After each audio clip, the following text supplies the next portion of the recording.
My name is Nora Vale, and last Sunday my family learned that silence can slice sharper than any scream. It began in the middle of lunch, right after my mother passed around the lemon roast that always smelled too sweet for the tension it tried to hide. My niece Piper reached for my phone, my brand-new Alder Phone X Pro, with the careless curiosity of a child who's never heard the word no. "Mom says this looks fake," she said, her voice lilting loud enough for everyone to hear. Her mother laughed first. Then my brother joined in. "Don't worry, Nora can buy 10 more. That's what she's good at, fixing things with money." Their laughter rolled across the table, a chorus of smugness and familiarity, the kind that comes from years of knowing someone will always pay. Then Piper bent the phone. The sound, sharp, clean final, didn't just belong to shattered glass. It was the snap of something older, deeper, the breaking point I had ignored for too long. For a moment, no one moved. Then the laughter came again, bigger this time, careless and cruel. "Oh my God, it's just a phone, Marina," my sister-in-law said. "Relax, kids, these days don't know boundaries." I didn't answer. I simply reached across the table, gathered the fragments of glass, and slid them into my bag like a body being laid to rest. "Enjoy lunch," I said quietly. No one noticed the steel in my voice. They just kept talking, chewing, mocking. They didn't see what I saw, the beginning of an ending that had been waiting far too long. That night, the air in my house felt heavier than usual, as if silence itself had mass. The pieces of my phone lay on the desk beside my lamp shards, reflecting the light like tiny mirrors. I stared at them for a long time before opening my laptop. Northcrest Preparatory Academy tuition portal. The tab had been bookmarked for years. Monthly payments. Always on time. Always under my name. Piper's name looked so small next to mine. My brother had never bothered to ask how much I'd paid over the years. He just assumed I would. That's what family does, right? The quiet one pays. My cursor hovered over the button, "Cancel future payments." One click. A small sound. The kind of sound people mistake for nothing. But I knew better. By morning, my phone buzzed ironically, the replacement one I hadn't even activated yet. Evan's name flashed across the screen. I let it ring twice before answering. Nora. What the hell happened?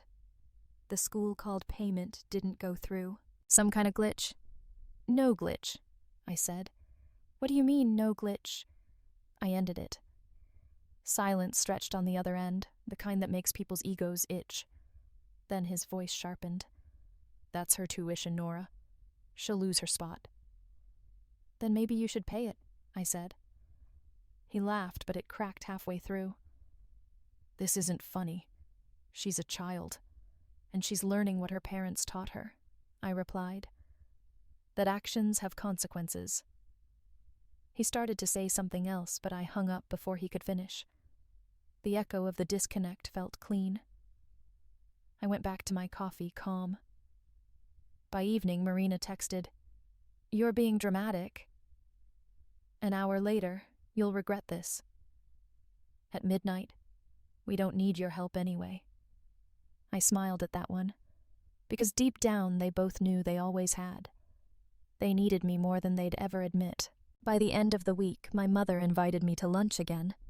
"Family needs to talk," she'd said, which always meant, "Prepare to be guilted." I showed up on time. They were already seated, faces tight, the table quieter than usual. The roast chicken looked dry, like it had absorbed the tension. Evan started first. "Do you realize what you've done? Northcrest doesn't just take anyone." "If she loses her place, she'll learn to earn it back," I said. Marina leaned forward, her perfume thick in the air. "You humiliated us. The school called me in front of other parents. Do you have any idea how that looks?" "Probably not as bad as it looked when your daughter destroyed my phone," I said. Her eyes narrowed. "That's not the same thing." "No," I agreed.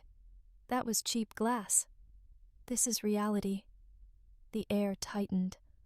My mother Ruth stepped in the way she always did, with her voice dipped in warmth that never reached her eyes.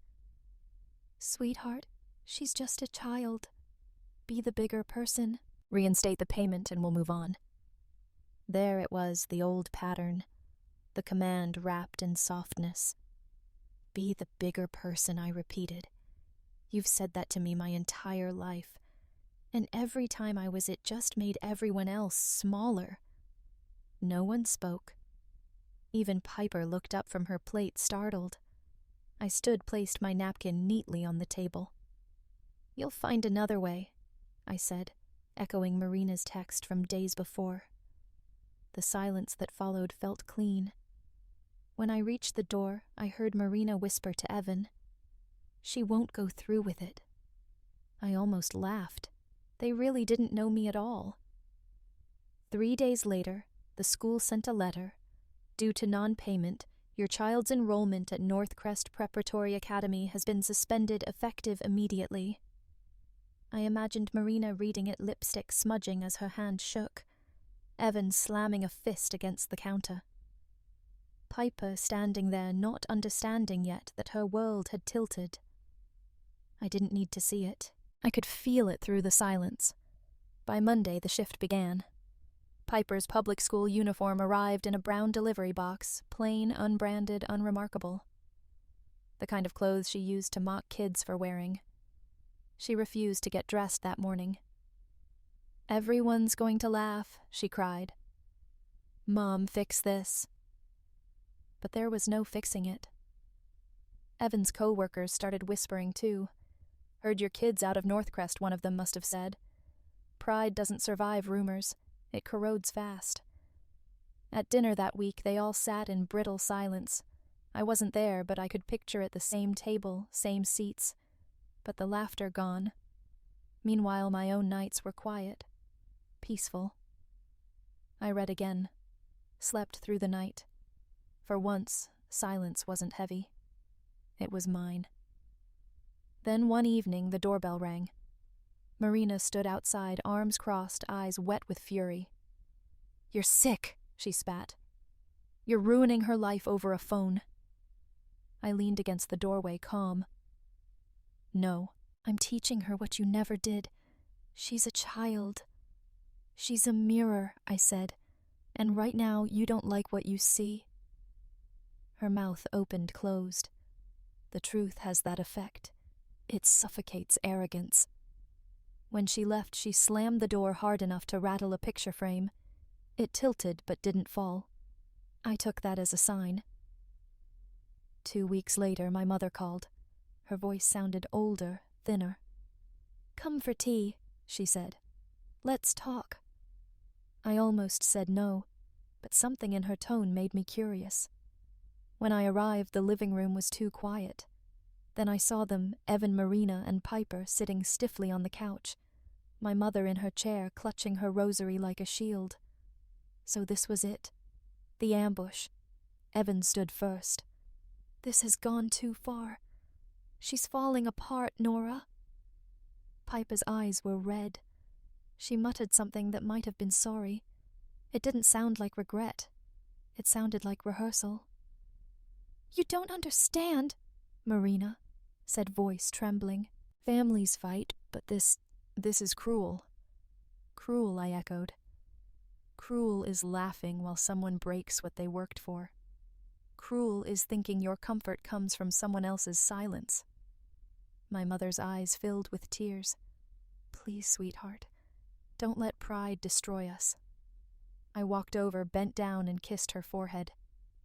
"You raised me to sacrifice," I whispered. "Not to be sacrificed." Evan stepped closer, holding out a folded check. "Half the tuition. Just until we catch up. Help us this one last time." I looked at it, the paper trembling in his hand like a truce offered too late. "This isn't about money," I said quietly. "It never was." I turned to leave.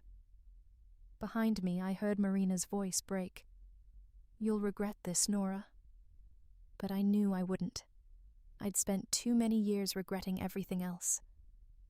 The next morning, I sat at my desk and began to write. Not an apology, not a threat. Just a boundary letter, clean, factual, final. I wrote that I would no longer fund any expenses tied to their household. No tuition, no emergencies, no gifts masked as obligations.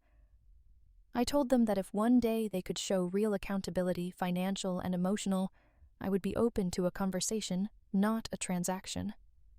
I printed it on thick ivory paper, signed it, and slid it into an envelope. When I mailed it, I didn't feel anger. I felt precision. A week later, Northcrest released its new admissions list. Piper's name wasn't there. The slot had been filled. The door had closed for good. That evening, Evan called again. His voice had lost its edge. "You don't get it, Nora. People are talking. They think we're broke." I didn't respond right away. Outside, rain tapped against the glass, steady and calm. "You made me look weak," he said. "No," I said. "You did that yourself. I just stopped hiding it." There was a long pause. Then he whispered, "You've changed." I almost smiled. "No, I just stopped pretending." When the line went dead, I looked out at the dark city. The reflections of streetlights in the wet pavement looked like broken stars, quiet, distant, untouchable. For the first time in years, I felt nothing, and that nothing felt powerful. It was a Tuesday night when I saw him again. I was walking out of the grocery store, rainlight flickering off the asphalt. Evan was standing by my car, his tie undone, face hollow. "Nora," he said, "please, I admit it. We were wrong about you, about everything. Just don't let her suffer like this. She's only a kid." He looked smaller than I'd ever seen him.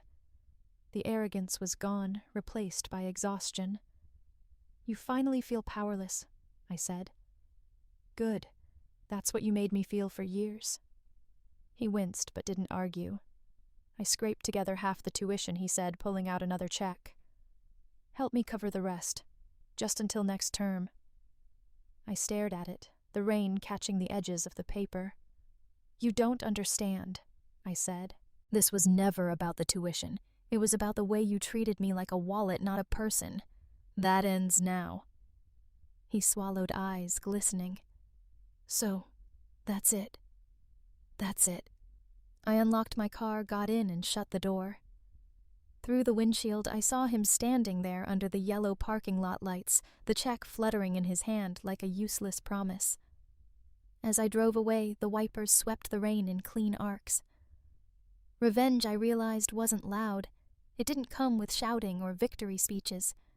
It was quiet, cold, precise, like winter settling over autumn. A month passed. Northcrest announced its final roster. Piper's name wasn't on it. The family's social circle whispered, speculated, and eventually moved on. Marina stopped posting pictures of beach trips and brunches. Evan stopped pretending he had everything under control. My mother stopped calling every night. The silence they'd once used to control me had turned on them. At my house, the quiet felt different now, cleaner, sharper. The air no longer carried their weight. I took out the small velvet box from my drawer. Inside lay the 2 fractured halves of my old phone. I had kept them not out of sentimentality, but as proof. Proof that sometimes things aren't meant to be fixed.